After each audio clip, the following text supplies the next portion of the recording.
Bonjour à tous. Eh bien, prenons un instant aujourd'hui pour lire et méditer un passage du livre du ciel de Luisa Picaretta. Au nom du Père qui m'a créé, du Fils qui m'a sauvé et du Saint-Esprit qui me sanctifie. Amen.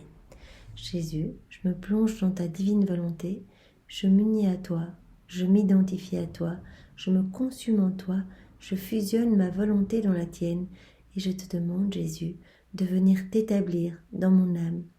Viens y faire ta demeure avec le Père, avec l'Esprit Saint, ton royaume, ton trône, tes actes divins, tes attributs divins, et agis à partir de tout ce que je suis, sois présent dans chacun de mes regards, dans toutes mes paroles, dans mes battements de cœur, dans mon souffle, dans mes pensées, dans mes pas, dans mes actions, dans tous mes mouvements conscients et inconscients. J'aimerais, Jésus, pouvoir t'offrir chacun de ces mouvements comme autant d'actes d'amour pour toi, au nom de tous, vraiment sans toi aimer, par ma vie que je t'offre, par ma volonté que je t'offre, et que je te demande d'aller attacher au pied de ton trône. Serre en toi comme marchepied pour ta divine volonté, et opère ce que tu souhaites dans ma vie, que ta divine volonté soit faite sur ma vie, et qu'elle vienne vraiment s'établir partout, dans tous les cœurs, qu'elle puisse opérer dans toutes les humanités, dans chacune des âmes, Seigneur. Je te demande maintenant, Seigneur, de venir chacun nous disposer pour recevoir ce nouvel enseignement. Tu souhaites vraiment que ces vérités que tu nous donnes puissent vraiment fleurir dans nos âmes, puissent nous transformer en profondeur, nous faire grandir en sainteté, et que nous nous rapprochions chaque jour davantage de toi, que nous changions notre manière de prier et que nous te laissions toute la place dans nos vies. Alors que rien ne se perde, Seigneur, et que tous ces mots que tu as bénis puissent s'infuser partout en nous, que nous puissions y penser tout le temps, mettre en pratique, nous unir à toi dans chacune de nos actions, durant la journée, et que nous puissions vraiment te glorifier par nos existences, Seigneur. Parle maintenant à travers ma bouche, envoie-moi ton Esprit Saint, que je reste toujours unie à toi dans ta vérité, et que ce moment fait par toi, dans ta divine volonté, devienne divin, éternel, et convertisse beaucoup d'âmes. C'est vraiment ce que je souhaite, c'est que beaucoup de mes frères et sœurs puissent s'émerveiller face à ton amour et à ta miséricorde, infinie, inconditionnelle, et que beaucoup puissent découvrir la divine volonté. Vraiment aussi, je place une semence de ta divine volonté dans tous les cœurs. Je place ta joie, ta paix également, ton amour, ton sang, tes mérites. Et vraiment que les âmes puissent découvrir ces écrits du ciel et désirer cette union sanctifiante avec toi. S'ouvrir un jour à cette grâce de pouvoir s'unir à toi continuellement. Alors le passage que nous allons méditer est celui du 15 juin 1923. C'est Luisa qui parle. Poursuivant dans mon état habituel, je priais pour que mon doux Jésus daigne visiter ma pauvre âme. Toute bonté y se manifesta. De ses saintes mains, il me toucha plusieurs fois. Aux endroits où il me touchait, il laissait un signe, une lumière. Donc quand Jésus s'occupe de notre âme, il laisse de la lumière. Donc Luisa, elle a la chance de pouvoir voir ce qui se passe. Jésus opère ce même travail dans nos cœurs quand nous lui demandons avec insistance, que nous prions avec constance, que nous nous unissons à lui. Il opère ce travail.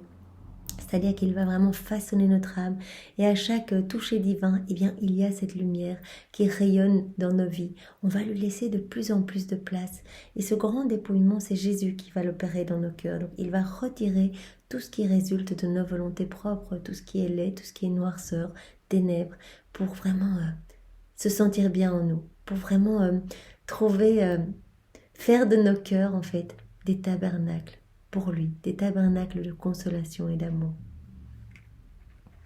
Par la suite, il partit. Donc voilà, Luisa voit, Jésus vient, touche son cœur. Toutes les parties que Jésus touche, ça devient de la lumière, et puis il s'en va.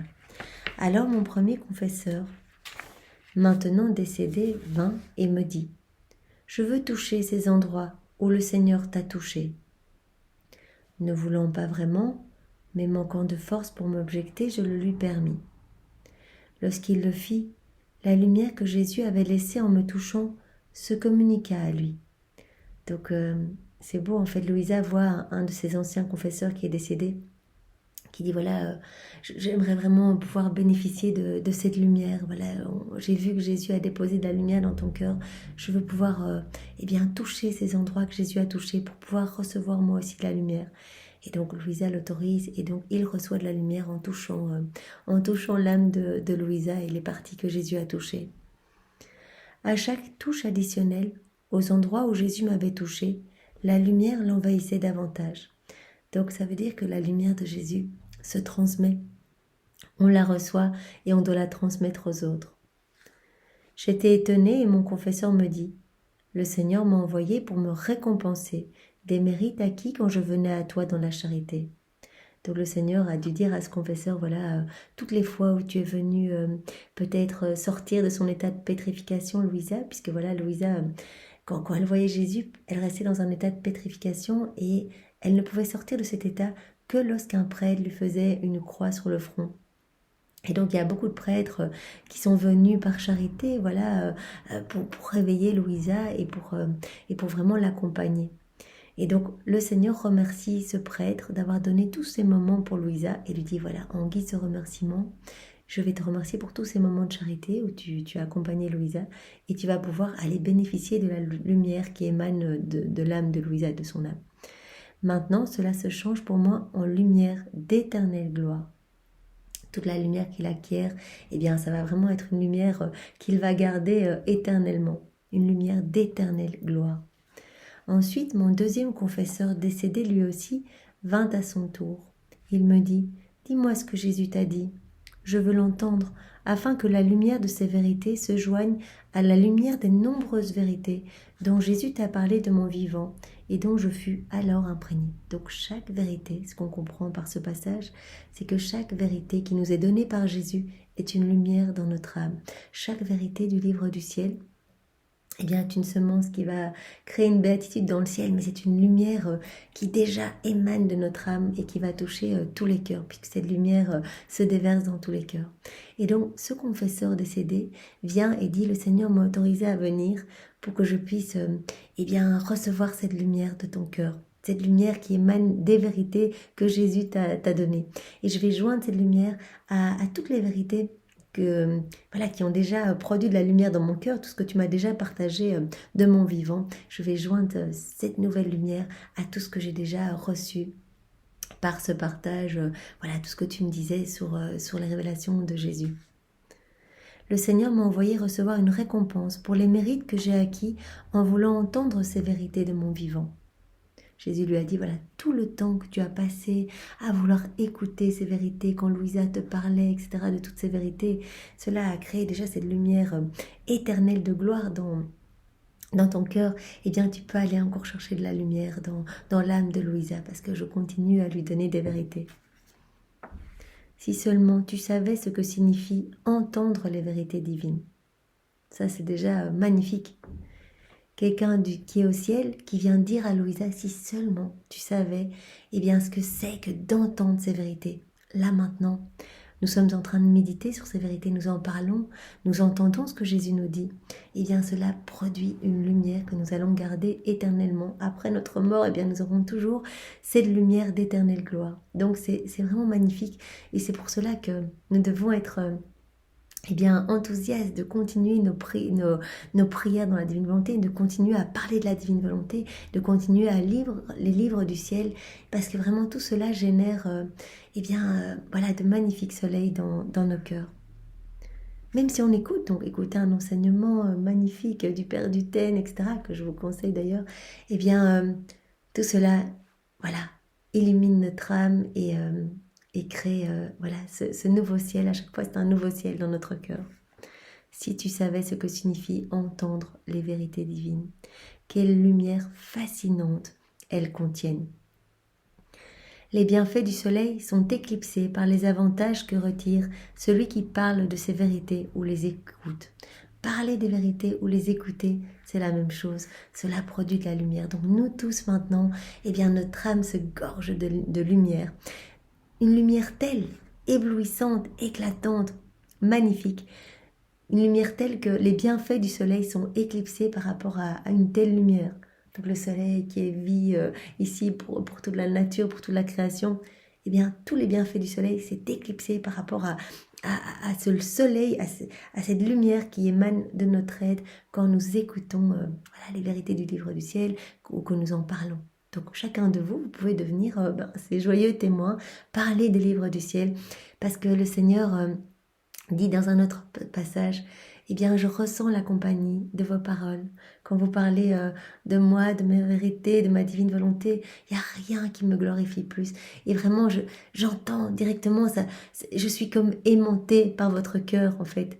Et quand Jésus vient s'établir dans nos cœurs, parce que nous l'appelons, que nous parlons de la divine volonté, eh bien, directement, son Père aussi vient s'installer dans nos âmes et l'Esprit Saint. Donc vraiment, parler de la divine volonté, vivre dans la divine volonté, c'est un aimant vraiment pour la Trinité, pour qu'elle vienne s'établir dans nos cœurs. Et vraiment, c'est Jésus, une fois de plus, qui nous dit qu'il fait tout le travail. Voilà, par ce travail de lumière, cette lumière va vraiment décaper toutes nos misères, tous nos vices, toutes nos inéquités, nos mauvais comportements, etc. Donc c'est magnifique. Donc cela doit vraiment nous pousser à en parler davantage. C'est important. Tu devrais multiplier tes efforts pour les faire connaître à ceux qui veulent les entendre. Voilà, le Seigneur s'adresse à nous aussi à travers la bouche de ce confesseur. Multiplions nos efforts pour faire connaître les vérités du livre du ciel. Et puis tant pis, si on se moque de nous, eh bien on aura gagné une béatitude dans le ciel. Mais c'est de cette manière que nous allons glorifier notre Seigneur. Et vraiment en étant un exemple vivant, un signe vivant, en nous unissant à chaque instant à Jésus dans toutes nos petites actions du quotidien, eh bien à force, nous allons être dans cette prière continuelle et le Seigneur va venir vraiment vivre en nous à chaque instant. Chaque acte, c'est Jésus qui vient le faire en nous. Donc vraiment multiplions les actes pour que vraiment beaucoup d'âmes puissent être touchées, parce que chaque acte apporte des bienfaits, une rosée bénéfique pour tous les cœurs de toutes les générations dans le ciel, sur la terre, les âmes du purgatoire, etc. Et une gloire nouvelle pour les saints, et une gloire, un surcroît de gloire pour le Père, pour Jésus et pour l'Esprit Saint. Tu devrais donc multiplier tes efforts pour les faire connaître à ceux qui veulent les entendre. Que t'a-t-il donc dit ? Donc vraiment, il vient demander vraiment qu'est-ce que Jésus t'a encore dit. Je veux avoir plus de lumière, je veux connaître ces vérités. Me rappelant ce que Jésus m'avait dit concernant la charité, je le lui ai communiqué. Ce faisant, mes mots se changèrent en lumière. Donc Louisa, elle peut voir que quand elle parle de ce que Jésus lui a enseigné, toutes ces vérités divines, eh bien tout se change en lumière. Ces mots se changent en lumière. Et cette lumière entoure la personne qui écoute. Donc ici, en l'occurrence, le confesseur. Très heureux, il partit. Voici maintenant ce que Jésus m'a dit concernant la charité. Donc Louisa va nous partager ce que Jésus lui a dit concernant la vérité. Rappelons-nous que tout ce que Jésus dit à Louisa, eh bien, il lui donne en même temps. Et donc, il nous le donne à nous aussi. Puisqu'il nous a vus à travers les siècles, eh bien, découvrir les écrits du ciel. Il ne fait pas les choses pour une seule personne, il le fait vraiment pour tous les hommes. Donc vraiment, il nous a vu recevoir ces vérités et nous transformer. Donc ici, le Seigneur veut nous donner la charité. S'il nous en parle, il veut nous le donner. Et donc si nous ouvrons nos cœurs, nous allons recevoir cet amour et cette charité. Voici ce que Jésus a dit à Louisa. Donc nous sommes prêts pour la douche de lumière. Ma fille, la charité, c'est tout changer en amour. La charité, ça consume, ça brûle tout en amour, l'amour même de Dieu. Considère le feu. Il peut convertir les diverses variétés de bois et les autres choses en feu. Voilà, le feu, tout va être transformé en feu. Si on met du bois dans du feu, ça va devenir du feu. S'il n'y avait pas ce pouvoir de tout changer en feu, s'il n'avait pas ce pouvoir, il ne serait pas digne de ce nom. Il en va de même pour l'âme.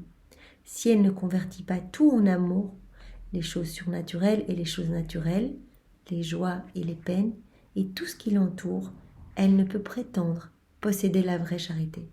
Donc la vraie charité, c'est de tout convertir en amour, tout, joie, peine, les choses naturelles, surnaturelles, tout. Il faut tout transformer en amour, avec l'amour même de Dieu. Donc on peut demander à Jésus de nous donner la charité, vraiment que nous puissions aimer avec son amour, faire déborder notre âme de sa tendresse, de de sa compassion. Voilà, que tout puisse dans notre vie être transformé en amour. Et nous allons eh bien, le remercier pour tout ce qui nous arrive. Voilà, des choses difficiles, des obstacles, des conflits peut-être, etc. Et nous allons tout prendre comme venant de ses mains divines pour notre sanctification. Et ainsi, en bénissant peut-être les personnes qui nous ont offensés, comme l'a fait Jésus, eh bien, nous allons tout convertir en amour.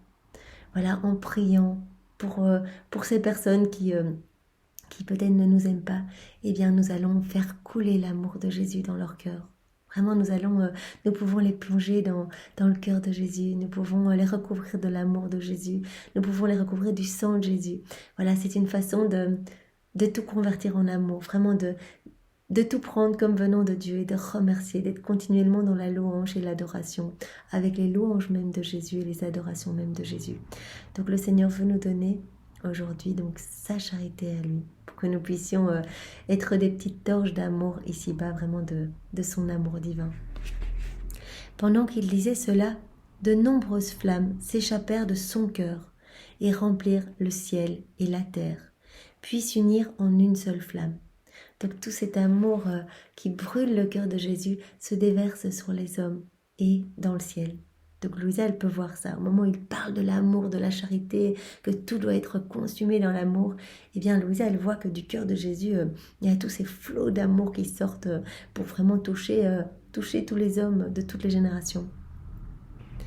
Des flammes continuelles sortent de mon cœur. Donc Jésus ajoute, regarde, des flammes continuelles d'amour sortent de mon cœur. À l'un, elles apportent l'amour, à l'autre, la peine, à une autre, la lumière, à une autre, la force, etc. Quoiqu'elles aient des fonctions différentes, ces flammes proviennent toutes de la fournaise de mon amour. Donc on peut dire vraiment des jets qui procurent la peine à des personnes. Et bien souvent, on a tendance à rejeter la souffrance, les peines, en se disant « mais non, ça c'est pas de l'amour de Dieu pour moi, non, je me rebelle jusqu'à peut-être me détourner de Dieu. » Eh bien Jésus dit « tout sort de mon cœur. Toutes ces flammes proviennent de la fournaise de mon amour. Donc ce sont autant de stratagèmes d'amour pour amener mes enfants à moi. Donc peut-être quand j'autorise une peine dans la vie d'une personne, je permets cela pour vraiment qu'elle me ressemble, puisque mon amour est croix, eh bien j'autorise cela, c'est un cadeau de prédilection, un amour de prédilection. Donc c'est magnifique et prenons tout, nous pouvons vraiment réfléchir à notre vie et remercier pour tout. Voilà, pour tout, aujourd'hui, maintenant, être dans la gratitude, la reconnaissance pour tout le travail que le Seigneur opère dans nos vies. Même si c'est difficile de voir l'amour de Dieu à travers des souffrances. Unissons nos souffrances à celles de Jésus pour que nos souffrances portent tous les fruits et bien des souffrances rédemptrices de notre Seigneur. Voilà.